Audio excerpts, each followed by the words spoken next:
Where We Live on Connecticut Public Radio. I'm Lucy Nalpathanchel. For much of the pandemic, the place we live and the people we live with has become our entire world. Almost 1 in 3 Americans lives in a doubled-up household, that is, with other adults who aren't their partner or college-age child. Today, Where We Live, we talk about sharing living spaces. Now, cost is a big factor in housing arrangements, but living with roommates also has social implications too. Now, we want to hear from you. Do you live with roommates or live in a multi-generational household? Join us, 888-720-9677. That's 888-720-WNPR. You can share a comment on our Facebook page or find us on Twitter at Where We Live. Last March, more than 81 million adults lived in a shared household. That's according to Pew Research Center. Where We Live producer Carmen Baskoff is one of them. She sat down with her roommate Luke to talk about their living situation. You're, in your late 20s. I'm also in my late 20s, and we're both adults living with roommates. Why did you want to keep living with roommates as a young person? I think there are a couple things that are good about living with roommates. I mean, number one, of course, is just how more affordable it makes living. Splitting the cost of rent by 3 can just go such a long way. And I think also, the social part of it is a big thing for me, too. I think I'm definitely very introverted. I think if I was, left to my own devices, living by myself, I would become a hermit and never interact with anyone. So, yeah, I feel like we have a really fun household. I think so too. I think I'm the same way. I'm also, and maybe this is embarrassing to say on public radio, but I feel like living with other people encourages me to better life habits like tidiness and more regular meals and bedtime and outside time. And I feel like, especially over the past year and a half or so that we've been living together in the pandemic, I remember partway through just thinking about what it would be like to not have anyone that you're living with and not being able to actually have any physical contact. Yeah, I feel like it's really been a lifesaver this last year and a half. Okay, well, Luke, sadly, we are going to be no longer roommates soon. No. But you're going to keep living in New Haven, and you're moving to a new place, and you were trying to think about what type of housing situation you want to be in. What did you end up deciding to do? Yeah, so I'm moving into another apartment with other roommates. I feel like even in our social circle, it does seem there's a transition when people either they find a long-term partner that they want to move in with, or if they moved in with their parents. But my parents live out of state, and although I am happy to be seeing someone, we just weren't ready to move in yet, and so the roommate situation just seemed like, okay, let's do this again. I mean, it's been such a good fit for the last 2 years. So. Well, I will miss very much being your roommate. Me too.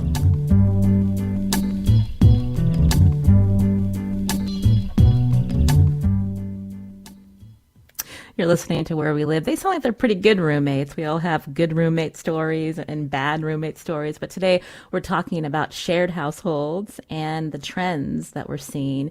Joining us on Zoom right now is Kim Velsey. She's a reporter for New York Magazine's real estate and design website, Curbed. Kim, welcome to our show. Hi, thank you for having me. So in your real estate reporting, you cover the rental market in New York, especially in this last year and a half. And so does that resonate with you when you heard Carmen and Luke talking about, the factors that lead them to living with other people?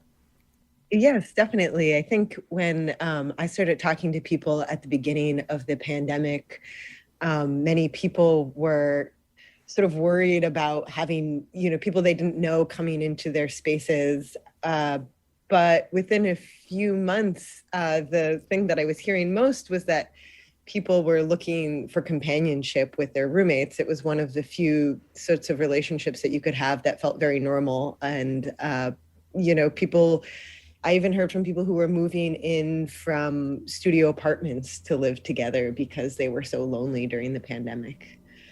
When we think about doubled up households, both Luke and Carmen mentioned that it does save them money, I would think, especially in a place like New York City, but even smaller cities like New Haven and Stamford, Kim. Yes, I think that something it's very expensive to live alone, and it also is there are expenses and effort and time associated with making all of your own food and not sharing any domestic duties. Paying for internet or water or electricity bills all yourself is much more expensive. And there's also often in many cities like New York, there's not enough housing, like studio apartments for single people. A third of all households are single family house or single person households. And the housing stock doesn't really reflect that. So I think aside from the fact that many people do like the companionship of living with roommates, what we have in terms of housing doesn't really reflect the types of households that we have. And we're going to be talking more about that here on Where We Live. You can join us too if you want to talk about your living arrangement, especially in this last year and a half. Find us on Facebook and Twitter at Where We Live. Kim, we heard from Sean Gio from the Partnership for Stronger Communities sharing that there was a recent report from the National Low Income Housing Coalition that shows a Connecticut resident would have to work 91 hours a week to be able to afford a modest 2-bedroom apartment. Yes, I think something that is interesting there's been a lot of sort of conversation when we talk about co-living and the rise of co-living companies and people sort of opting into communal households. But the reality is that across the country, people who are lower income have been living in these types of households, not necessarily by choice, but by necessity.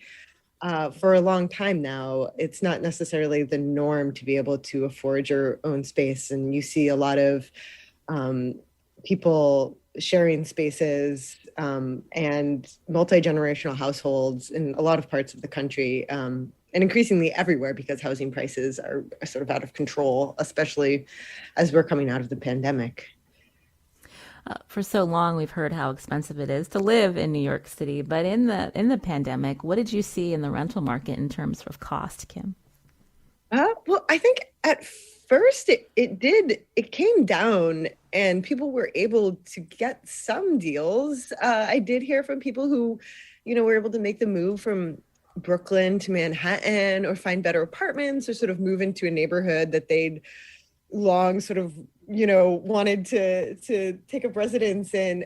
But it was pretty short-lived. And now prices are going back up. We've even heard about like bidding wars for rental apartments. So I think that there was like this sort of hope for some time among renters in New York City that the pandemic sort of might make a lot of things possible that it hadn't before. But it seems like more than anything, we're going back to normal, and the normal is sort of unaffordable rents for many people. So when we're looking at a traditional studio apartment and then comparing that with, say, a larger setup with multiple apartments, what happened with cost there, Kim? During the pandemic, studio apartments were sort of the best deal around because a lot of people didn't want to be living alone. You would see places, especially in Manhattan, especially on the Upper East Side, where there's a lot of that type of housing stock for under $1,500 a month, which is a good deal for New York. But, I think that, basically that sort of is all shifting at this point, and there's not really many sort of good deals left to be found anymore. You're hearing Kim Velsey here on Where We Live. She's a reporter for New York Magazine's real estate and design website, Curbed, talking about the factors that lead people to double up, to have roommates. Obviously, cost is a big factor. But in this pandemic, Kim, you touched on this earlier, just the social implications of not wanting to be alone and the benefits of having a roommate. Yeah, I think that a lot of people, yes, definitely a lot of people have talked about wanting that experience. And I think part of what is difficult in a place like New York City, especially because we have such small apartments and even 2 and 3 bedroom apartments aren't often very large in terms of square feet, is that people don't always sort of know how to go about living with other people or finding roommates, or they can be concerned that it might be difficult as they get older. Even though people do want this experience, it isn't only about cost. I wanted to bring in another voice. Jennifer Molinsky is a senior research associate at the Joint Center for Housing Studies at Harvard. Jen, welcome to the show. Hi, thanks for having me. So we've been focusing on city living and what Kim and others have experienced living in cities with roommates. But when we think about these trends in adults having in a shared household, they may or may not even be related to each other. What trends have you been paying attention to? I think three main trends. One is this increase in multi-generational households where extended family are living together in the same home. It's typically at least two adult generations plus maybe the grandkids or grandparents raising grandkids. We've seen a lot of increase in that. 20% of people in the United States are living in some kind of multi-generational household. But we've also seen this increase in intentional communities such as co-living, in which a group of people are coming together to form a community. Typically, everyone has their own unit, their own house, but there's a lot of shared facilities and shared activity. And then we do have the non-family households, the roommates, as you say, and we haven't seen that. The share of households hasn't varied too much, but we do see this getting a lot more attention, and especially among older adults. I think there's this interest in living together for social reasons, for economic reasons, and also for mutual support and aid. There's different models where young people, maybe a graduate student, is living with an older adult and can provide some chores and tasks in exchange for reduced rent. I'm glad you brought that up, Jen. Kim, you did a story about a woman in Maine. I think she was in her mid-60s, and she decided that one day she wanted to fulfill a dream she had of living in the city. And so how did she go about finding a roommate? It wasn't a typical somebody in her age group.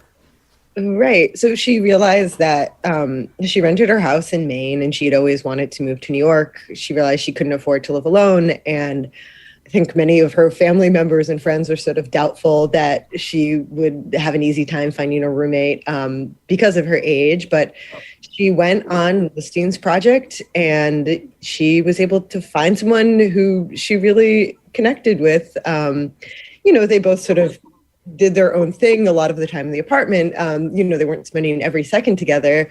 But she said she was pleasantly surprised by how receptive people who were in their 20s or 30s were to living with someone who was older than them. Jen, when we were talking about trends earlier, how much of what we're seeing in terms of shared household relates to the fact that Americans are getting married much later than they did 50 years ago? Yeah, I think that's right. When I look at multi-generational households, that's the family living together in one home. We really saw it bottom out in the 1980-ish time period. So, we have a long tradition of multi-generational households, but it kind of peaked and then declined into the latter half of the 20th century. But since then, it's been pulled up. And I think that marrying later, more single parent households where the single parent could benefit from the help of the older generation raising the children, those two trends have been really important. Another one has been population diversity, because Hispanic and Asian families are more likely to live multi-generationally because of cultural traditions or economic imperatives. So as the country has become more diverse and likely, as we continue down in that direction, we'll see more multi-generational households.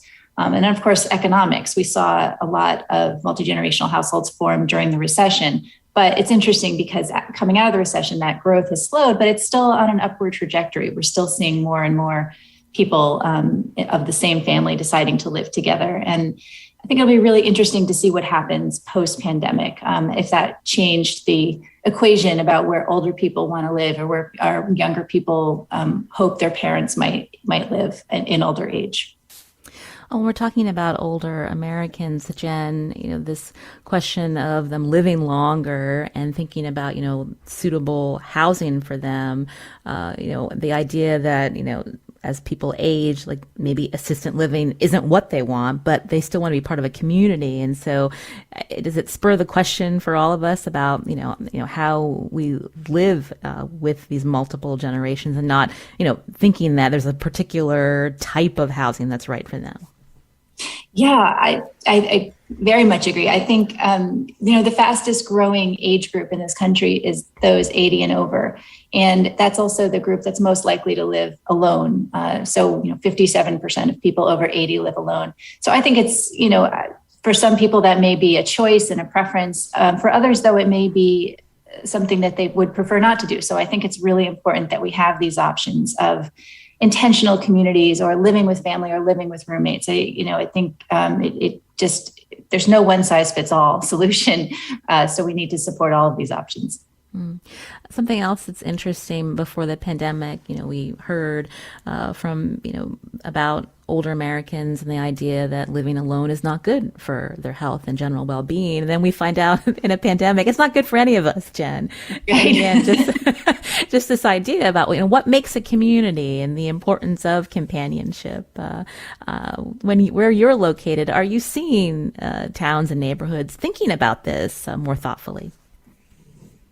I definitely think isolation has become, and loneliness have become much more, the awareness of them has grown during the pandemic as we've all experienced it. And I hope that empathy that we, that our own experiences will allow us to continue to think about people who have been living alone, before the pandemic and may not have many choices. So yes, I think there's a huge amount of programming out there that is designed to address isolation for people who are living alone, or even people living in senior housing who couldn't get out and about and mingle with their neighbors during the pandemic. And I hope that filters into us supporting more housing opportunities for people, because a lot of these solutions we're talking about, don't fit in a typical single family house. They might need a bigger house. They might need an apartment building or a campus-like setting for these intentional communities, the co-living. So there's a lot that I think we can do to support the actual construction of the physical housing for people to live in these different ways.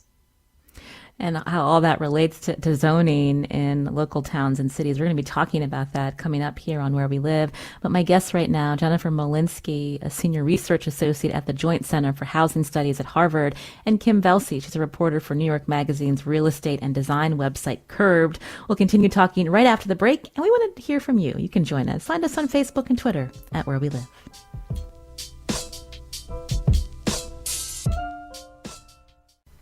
This is Where We Live on Connecticut Public Radio. I'm Lucy Nalpathanchel. At one point or another, most of us have lived with roommates, but isn't there more to it than lowering housing costs? What has this last year and a half in a pandemic showed us about the benefits of shared living? Now, doubling up or living with people in a shared household has increased over the past 40 years. That information from Pew Research Center. We're talking about this with my guest today on Zoom, Kim Velsey, reporter for New York Magazine's real estate and design website, Curbed. She used to work for the Hartford Courant back in the day. So nice to talk with you today, Kim. And Jennifer Molinsky's here, a senior research associate at the Joint Center for Housing Studies at Harvard. Jen, I wanted to go back to you because we touched on multi-generational communities in the last segment. But when we think about doubled up households, this idea that there's more than one adult, they may not be related, but just the idea that more people are feeling comfortable and have a need to have a shared household with more than one adult. Can you talk more about the people we're talking about? Sure. I mean, among the older population, which is 65 and over, about 1 million people are living in these unrelated, roommate situations, or maybe perhaps one is a homeowner and the other person is a boarder. And that's been growing. It was just, it's a small percentage of the older population. But it's one that I think we have to pay attention to. So it's definitely been growing over the past couple of decades. And I think it really has a lot to do with the companionship. I've read about people feeling an increased sense of safety having somebody else in the home. So if something should happen, there's somebody there. And then that support, that mutual support. So I think this is a trend that's occurring across racial and ethnic groups too, which is an interesting thing because there are such differences in, say, the multi-generational households by race and ethnicity. And are we hearing or seeing that more parents are moving in with their adult children, Jen? Yeah, it goes both ways. So sometimes it's the adult children moving into the parents' household. Other times it's the older generation moving into the adult children's household. So, and I think that the difference is the older the person gets, the more likely they're in their child's house. But it breaks out both ways.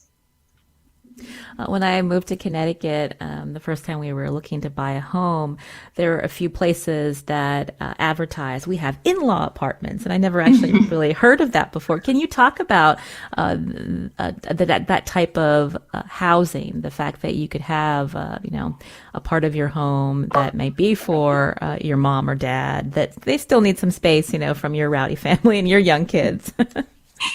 Yeah, so sometimes they're called accessory dwelling units. Sometimes they're called in-law apartments. So this could be a suite or an apartment carved out within the main home, or it could be sort of a cottage-like thing that is in the backyard or the side yard where someone could live. I think this is a really interesting trend, and we're seeing a lot more of it. We're seeing a lot of states trying to facilitate the ability of homeowners to do this kind of thing, because it typically provides lower cost housing, but it also provides these options, these flexible options for families over the life cycle. So it could be that the in-law apartment is actually occupied by an adult child, back from college, but not yet sort of out fully on their own.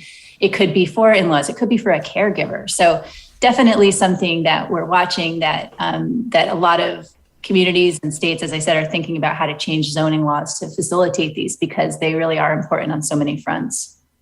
We should mention that in the last legislative session here in Connecticut, that accessory dwelling units, or ADUs, passed, and this requires towns to allow single-family homeowners to convert parts of their dwellings or detached garages into so-called accessory dwelling units. But in Connecticut, towns can still vote to opt out. I think that's interesting.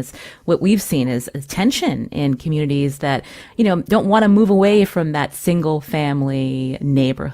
Jen? Yes, that's right. I think there's always some concern about privacy, about additional cars, about increased density, even if it's in this form, even if it's in the form of there's actually no new building, it's part of the existing structure. So I think those are issues that are common to a lot of moves to increase housing options, unfortunately. And it speaks to what people think of in the traditional sense of what is a nuclear family, right? That people should be blood relatives versus random adults living together. Right. That's a big issue. And I know you'll get to this later in the program, but that zoning often prohibits a number of unrelated people from living together.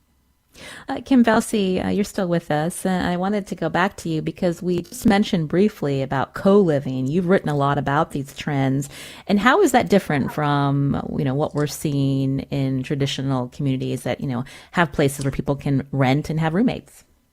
Right. Well, co-living became popular about a decade ago, where you had a lot of companies who basically try to come in and do what people had been doing informally forever with roommates.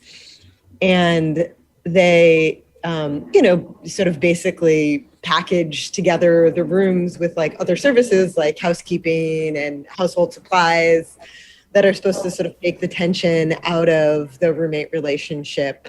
And I think what was interesting in cities like New York was that these things were popular because there had long been a need for, something like a boarding house or a rooming house for somebody who was moving to the city who didn't have any contacts or connections, could find a place and, not get sort of scammed off Craigslist or, not worry about their roommates being untrustworthy, and find housing in that way. And, many of them were sort of less of the sort of utopian communal nature, and sort of more just of a very practical type of housing. And, there are still a few types of sort of women's boarding houses that are left in New York City from, 100 years ago.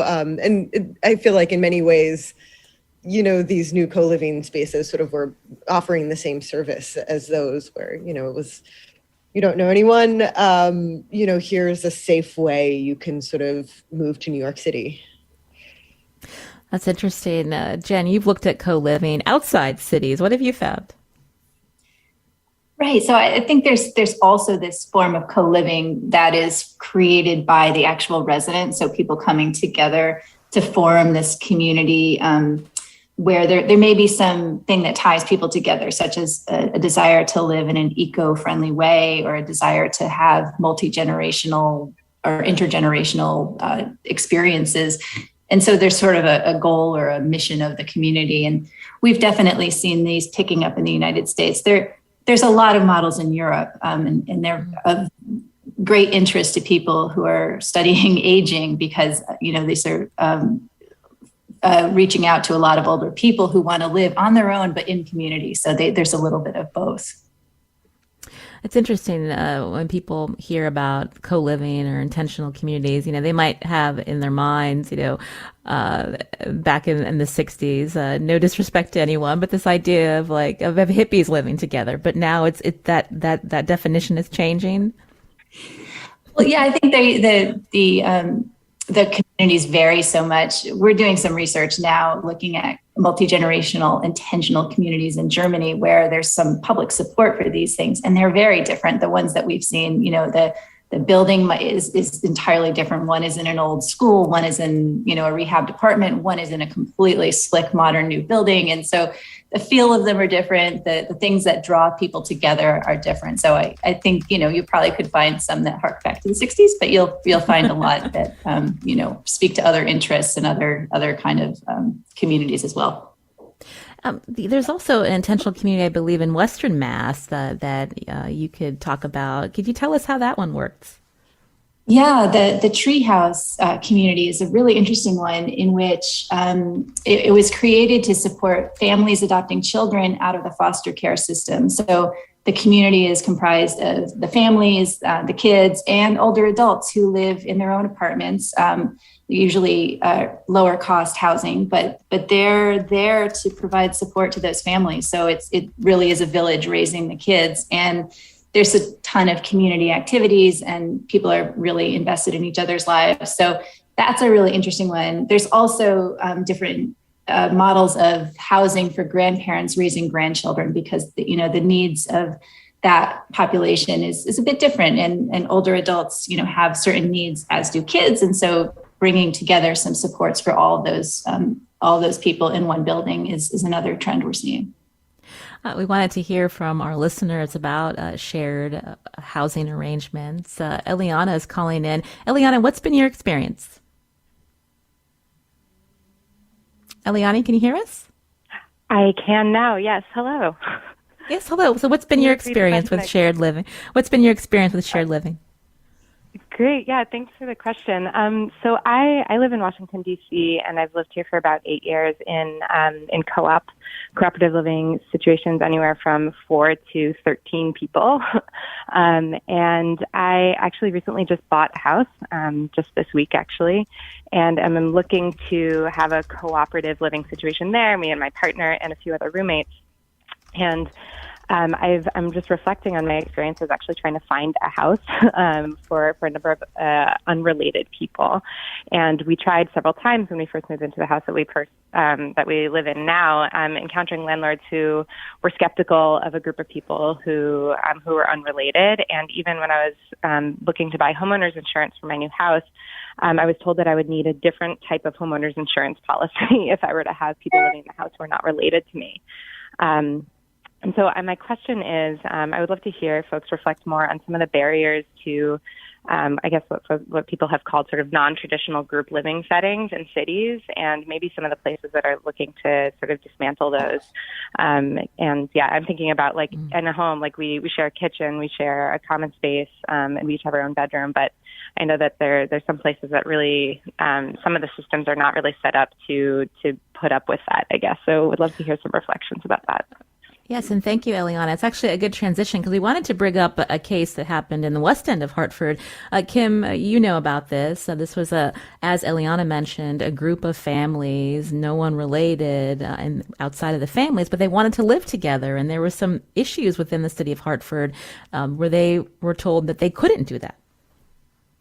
Yes, I think it was a sort of fascinating case where it was several families, I believe, who had purchased the house together, and it was a large house. There was like certainly more than enough room for everyone who was living there, but they were challenged on the fact that they were unrelated people living together.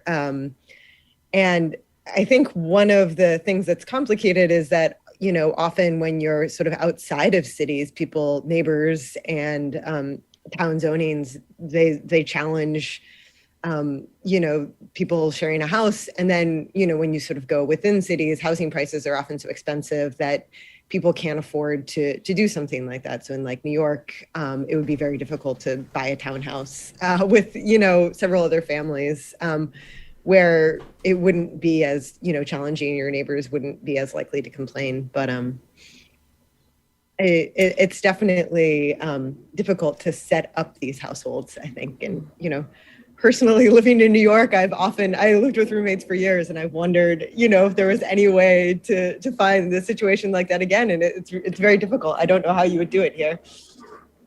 Eliana, to add some more info to this particular case in Hartford, again, this was a 10-bedroom house, and these several couples with children wanted to live in this house. They ended up going to court because they wanted to live together, and it was zoned for single family. Ultimately, the city dropped the case, and they're still living together. So there are examples of where this is permitted, even though it was a big fight. I wanted to go back to you, Jen Molinsky, because when we think about, you know, say New England, where we've got a lot of older housing stock, some of these mansions where it makes sense that one family can't really live in a house like this, and why not have some flexibility where people can live within this house and not be beholden to these old zoning codes. Right. There are often prohibitions against, you know, carving up an old house for apartments, you know, that would violate certain aspects of zoning or building codes. So that's definitely something that I think is a barrier we could, you know, think about removing. It's also tough to access financing for some of these things, as Eliana may have experienced, you know, getting a mortgage, or if you want to build an accessory dwelling unit, you know, sometimes those aren't cheap. But if it's not going to be an income producing property, you know, you could run into things with trying to finance that. So I think what we're seeing on the positive side is efforts to, you know, recognition, first of all, that this is a growing phenomenon and people want to live together and we need to rethink these things. And then on things like ADUs, we're seeing some movement where companies are trying to make it easier to build these things. There's prefab versions, there's, you know, different experiments with financing. So I think we're getting there, but it's definitely kind of undoing the old way of thinking. And I wanted to end with you, Jen Molinsky, because we've been talking about the trend of people doubling up or having shared households. But when we think about the research you're doing, a lot of people still live alone, and they maybe speaks to the fact that we need to have more options for people.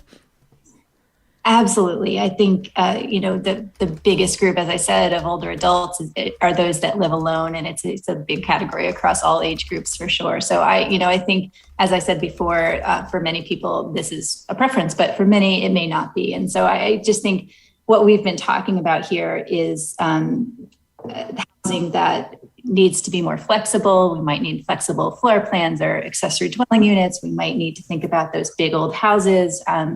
We might need to think about the kind of land that an intentional community might need, and how to place these things too, so that a big thing for me is that they're part of a community. They're not sort of tucked away, so that if we're building housing for, you know, older adults or an older adult community, that it's very connected to the community. So I think there's no one size fits all in any of these, any solutions. There's no one size fits all for older adults or for any age group. So we just need to think very broadly about housing options. Jennifer Molinsky, again, is Senior Research Associate at the Joint Center for Housing Studies at Harvard. Jen, thank you for your time today. Thank you. Thanks for having me. And it was good to hear from Kim Velsey, a former Hartford Courant reporter, now reporting for New York Magazine's real estate and design website Curbed. Thanks, Kim. Thank you. This is Where We Live. I'm Lucy Nalpathanchel. After the break, we're going to talk about how traditional zoning laws affect living arrangements. You can join us too. Find us on Facebook and Twitter at Where We Live.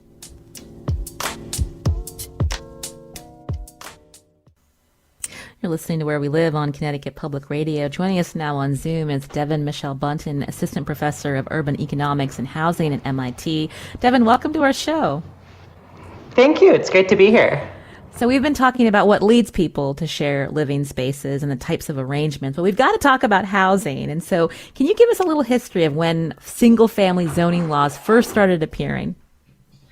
Yeah, so single-family zoning laws first started appearing, I think, in Berkeley, California in 1916 was the first sort of comprehensive plan. And the way that these plans, that these zones worked is that they took the whole city and they divided it up into separate spaces where different types of uses were allowed. And on the one hand, we think of sort of industrial factories that should have their own zone, and it's hard to disagree with that when they're spewing pollutants into the air.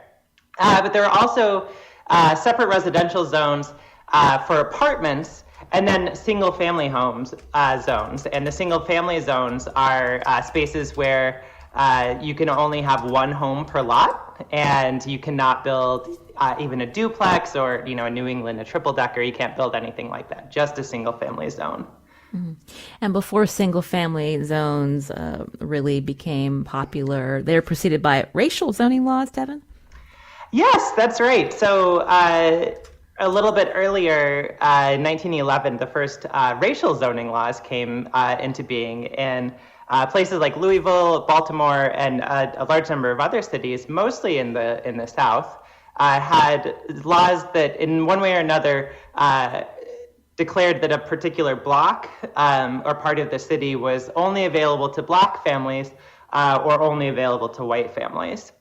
And this, I think, shows the sort of social control pretty front and center that zoning is really trying to implement. And those explicitly racist zoning laws were declared unconstitutional within a few years by the Supreme Court. And those cities went back to their books and, in many cases, more or less just changed the labels on the map so that places that were white neighborhoods became single-family zones, and places that had been Black neighborhoods became multifamily or even commercial or industrial zones. And then even looking back to city life, more than a century ago, can you talk through some of what were common housing arrangements? I mean, people were living in hotels back then, right? Yeah, people were living in hotels, and there were a wide variety of ways of living at the time. And in the era before zoning laws, which really have this social control fees, there was a lot of rapid change in cities, and even within particular homes. So you might have seen, on the one hand, some of these new mansions. Like the one that the Scarborough 11 tried to move into, that would have a family and then would later on have multiple families or maybe have boarders. Those single families would often have servants living within them, especially in those sort of large mansions. And then on the other hand, you'd have a large fraction of people living in residential hotels, which are, the sort of spaces where a lot of that have been making a comeback recently in some ways, but there's a lot of the sort of everyday boarding is taken care of. Maybe there's a shared cafeteria or other meal opportunities, and individuals have a room or perhaps a couple of bedrooms of their own and just get to live in the city. And this at the time was a really big evolution for the types of living arrangements that people could have in these growing urban areas that enabled women to have a place to live alone that was not with either their parents or with their spouse. And it enabled a freedom there to pursue work, to pursue different types of relationships. And they were viewed as a threat, especially after the era of zoning. These sorts of places were viewed as a threat. And it's not hard to see why when we look at the history. These ended up becoming spaces where the anonymity of us renting a single room enabled people to really explore different ways of living. And so these were some of the earliest queer neighborhoods grew around these because gay and lesbian couples were able to live together and pose perhaps as roommates, or at least have have the ability to do so. And queer life really started growing around these in places like Times Square in New York and Tower Town, historic neighborhood sort of downtown Chicago. Now, you and your colleagues have written about the social implications of zoning rules on the LGBT community. Can you talk more about that? Yeah, absolutely. And so this really comes down to understanding the single family zoning says something about the type of house that's available to build on a space. It's a house rather than, an apartment building. But it also says something about the type of family that's able to live in that house. And so both of those are sort of baked into zoning laws. And so a zoning law that says a single family, also somewhere in that law is going to define what does a family mean. And this is the law that those families in Hartford ran into, where different cities and different states have taken different approaches over time, but they have historically had the right to define families not quite as restrictively as they might want to, but fairly restrictively. The one thing that they have not been able to do is they've not been able to ban non-traditional, non-normative blood families. So if a grandmother is raising her grandchildren, that's allowed. But today still, two states, Michigan and Mississippi, have bans on straight couples living together if they're not married. And those are not really enforced, but that's the kind of degree of control that they allow. And so if a state or city wants to, and many of them have historically, not recognized a queer family as a family, they've fully been able to do so and prevent such couples from trying to move in. So when we think about zoning laws defining who is or is not part of a family, are they more restrictive than, would you say, other parts of the legal system when they consider what a family is, Devin? Yeah, that's exactly right. So in my own work, I have not researched this, but I have cited the legal scholar Kate Redburn, whose work on this is really fantastic. And in their work, they contrast the functional family definition that's really common in family law. And in this version of family definition, people don't have to be married. They don't have to have a blood relationship. They don't have to have a formal legal adoption. What they have to do is they have to show meaningful family commitments, the types of loving bonds that people are able to form in a variety of situations. And if they do show that, then they are entitled to all the obligations and the benefits that family law provides to families. And one of the key things that legal framework looks at is whether or not you live together. And so families are people who live together and are sort of intentionally creating a family. Unfortunately, zoning law is not nearly so friendly.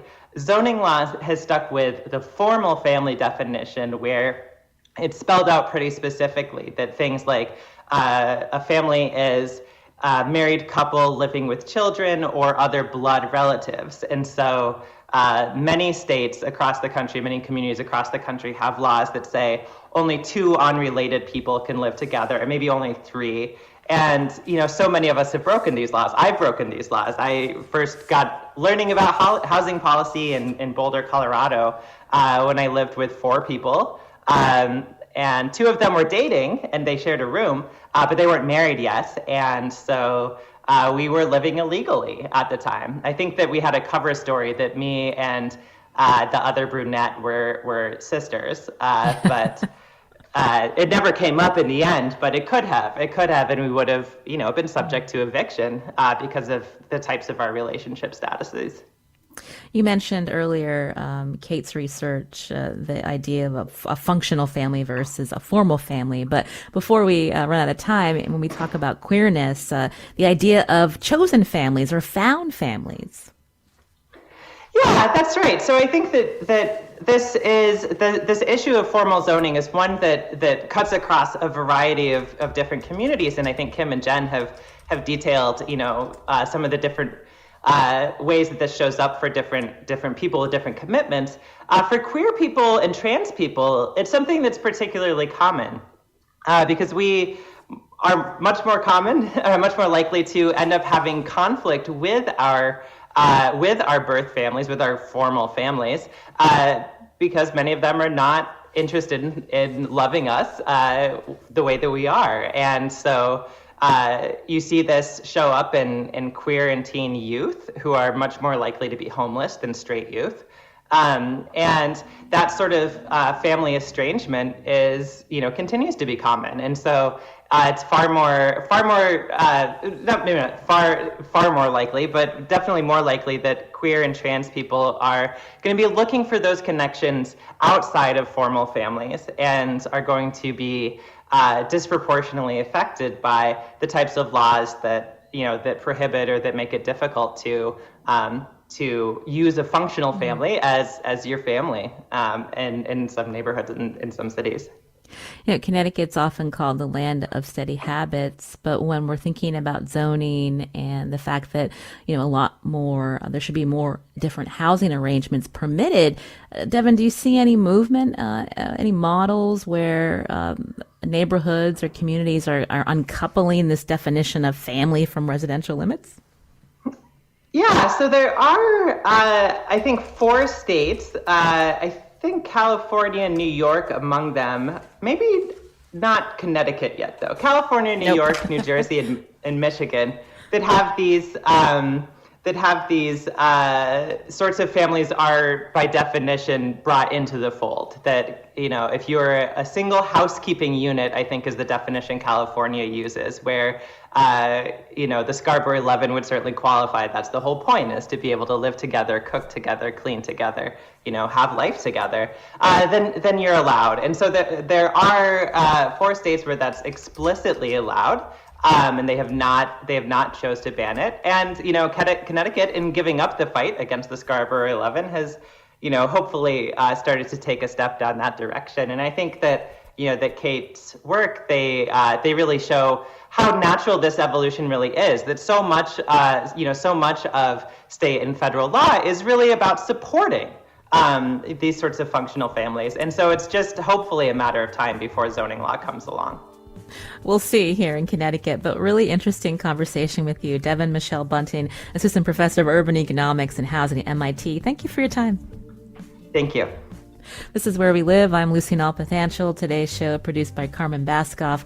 Our technical producer is Kat Pastor. We'll be back tomorrow.